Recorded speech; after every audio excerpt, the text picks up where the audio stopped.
Buenas tardes, doctor. Nosotros somos estudiantes de la Universidad UNITEP, privada Cosmos.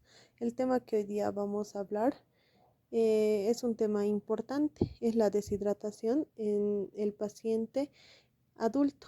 Mis compañeras Michelle Escobar, Rilda Rojas, Maday Belén Chirisoria y Miguel Capriles les vamos a explicar un poquito de la deshidratación. ¿Qué es la deshidratación? La deshidratación es una afección causada por la pérdida de demasiado líquido del cuerpo. Esto ocurre cuando pierde más líquidos de los que ingiere y su cuerpo no tiene los suficientes líquidos para funcionar bien. Un líquido importante es el agua. Esta molécula es esencial en la vida de los seres vivos al servir de medio en el metabolismo de las biomoléculas. Se encuentra en la naturaleza. Las características físicas y químicas. El agua es inodora, incolora e inspirada, es decir, que no tiene un olor propio, no tiene color ni sabor. Su importancia reside casi en su totalidad de los procesos químicos que suceden en la naturaleza, no solo en los organismos vivos, sino también en la superficie no organizada de la Tierra. La molécula del agua adopta una geometría no lineal con los dos átomos de hidrógeno formando un ángulo de 104,45 grados entre sí. Esta configuración, junto con la mayor electronegatividad del átomo de oxígeno, le confieren la polaridad a la molécula, cuyo momento dipolar eléctrico es de 6,2% menos 3 cm. Este carácter bipolar de la molécula de agua da lugar a la formación hasta 4 enlaces de hidrógenos con moléculas circulantes. El enlace por puentes de hidrógeno son enlaces por fuerzas de Valls de gran multitud, aunque son unas 20 veces más débiles que los enlaces covalentes.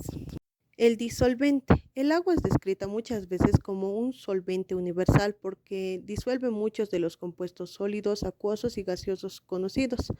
Sin embargo, no lo es, aunque tal vez lo más cercano, porque no disuelve a los átomos de los compuestos y de hacerlo no sería posible construir ningún recipiente para contenerla. La capacidad disolvente es responsable de las funciones metabólicas, los sistemas de transporte de sustancias en los organismos.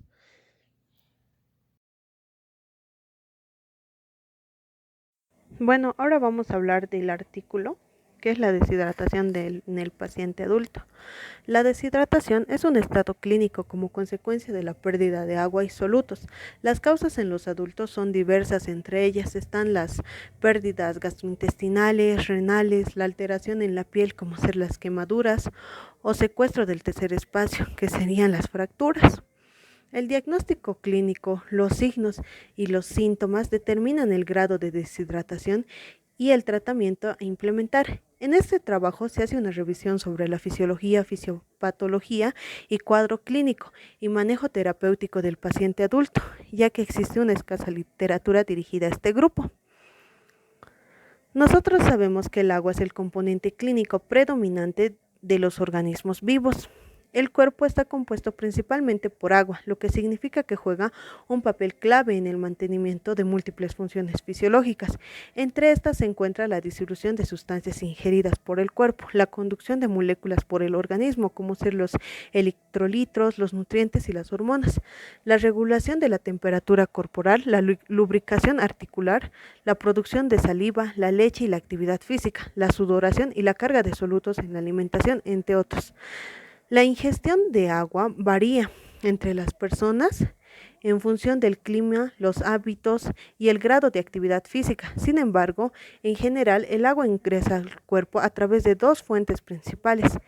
Se ingiere en forma de líquidos y alimentos, que en un conjunto suponen alrededor de 2.100 mililitros al día de líquido corporal.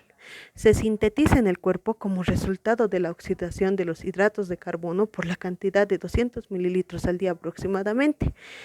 El agua comprende del 55 al 65% de la masa corporal. 2/3 del agua en el cuerpo son intracelulares, el tercio restante es extracelular y solo el 25% es intravascular, lo que representa que el 8% de agua corporal total.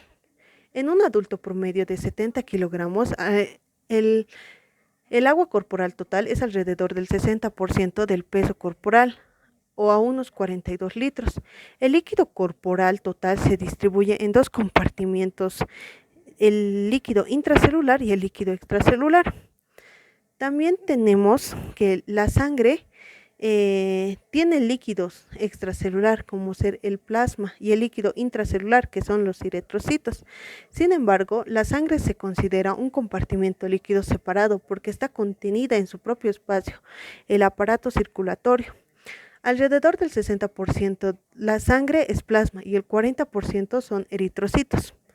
Se pueden calcular los cambios en los volúmenes de líquido intracelular y líquido extracelular y los tipos de tratamiento se deben intuirse si se consideran los principios básicos. Primero, el agua se mueve rápidamente a través de las membranas celulares, por tanto la osmolaridad de los líquidos intracelulares y extracelulares pertenecen casi exactamente iguales, excepto minutos después de un cambio de los compartimientos. Luego tenemos que las membranas celulares son casi completamente impermeables a muchos solutos.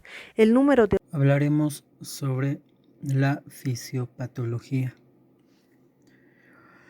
La pérdida de agua reduce el espacio de distribución de sodio, altera así la relación de sodio y agua desde el compartimiento intracelular más grande hacia el compartimiento extracelular.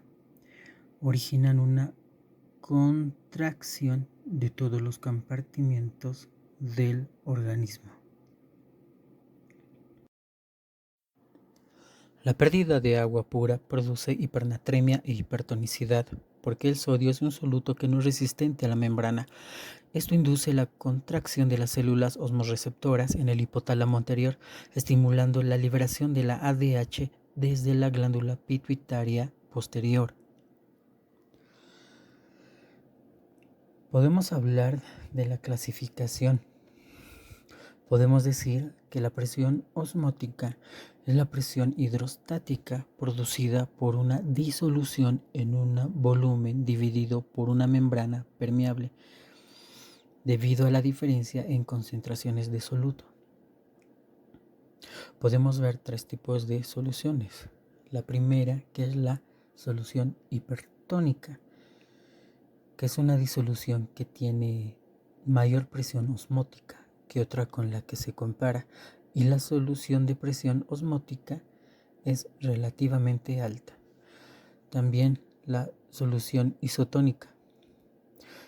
En el terreno de la química podemos decir que la disoluciones que tiene es la misma presión osmótica cuando tiene una idéntica temperatura. En las células de ambiente hipotónico se hincha con el agua y puede explotar cuando se da este caso con los glóbulos rojos en la sangre. En la solución hipertónica podemos decir que es aquella que tiene una mayor osmolaridad en el medio externo, por lo que una célula en dicha solución pierde agua. En la solución hipotónico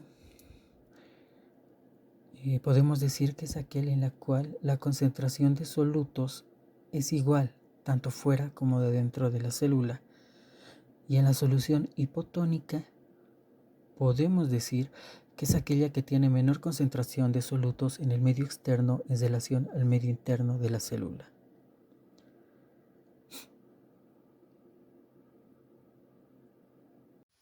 La deshidratación en el paciente adulto. Diagnóstico. Bueno, los síntomas y signos de deshidratación generalmente tienen poca sensibilidad y especificidad. Es lo recomendable realizar una prueba de laboratorio, ejemplo, una química sanguínea, extraer sangre y un poco de orina y ver los niveles de creatinina que existen. También es recomendable realizar una biométrica hemática y un cultivo fecal. También se puede realizar un ionograma, lo cual es un análisis de electrolitos, el sodio, el cloro, el potasio, el magnesio y el calcio. Entre estos electrolitos, el más importante para la deshidratación es el sodio, ya que ayuda a controlar el líquido que hay en el cuerpo. Si sube a 120 y 130 milimol litro, bueno, existe una deshidratación. En la parte del tratamiento, primero se deben evaluar los signos y síntomas. Entre los síntomas tendríamos sed, una boca seca, orina seca y un fuerte dolor de cabeza. Es recomendable usar los sueros de hidratación oral. Existen 3 tipos de deshidratación: la isotónica, la hipertónica y la hipotónica, pero la más importante es la isotónica, ya que todos lo padecen. Ya que existe una pérdida de agua y de líquido extracelular, igual se debe tener una nutrición estricta, como ejemplo consumir vitamina K, naftoquinona, para que no haya sangrado y así pérdida de líquido, y está en su forma activa. Y la vitamina C, que se encuentra en la lechuga, el ácido ascórbico, cual se sintetiza a partir de la glucosa y nos ayuda en la respiración de órganos u tejidos. También existe el tratamiento de forma. Se debe realizar 1 litro de líquidos orales utilizando una cucharada de sal, 8 cucharadas de azúcar, 1 litro de agua potable limpia o hervida. Una cucharada de sal es importante ya que tiene sodio y esto retendrá más el líquido y evitando que se vaya de la orina. También existe la fluidoterapia, en el cual se insertan sales de rehidratación oral, los cuales sirven para reemplazar el agua y las sales perdidas durante diarreas y vómitos. Eso es la fluidoterapia, muy importante. Y en conclusión, el cuerpo humano tiene un 60 a 70% de agua y se distribuye en 2 grandes compartimientos: el líquido intracelular y extracelular. Existen de 3 tipos: agua y los electrolitos, y también en otras sustancias. Nuestro organismo ha desarrollado mecanismos de control y de regulación, los cuales nos mantienen a tener una homeostasis, una igualdad. En cambio, si la deshidratación es severa, es recomendable realizar análisis de laboratorio para ver qué tal va nuestra creatinina. Espero les haya gustado. Recuerden consumir agua siempre, 2 litros al día, y gracias. Hasta luego.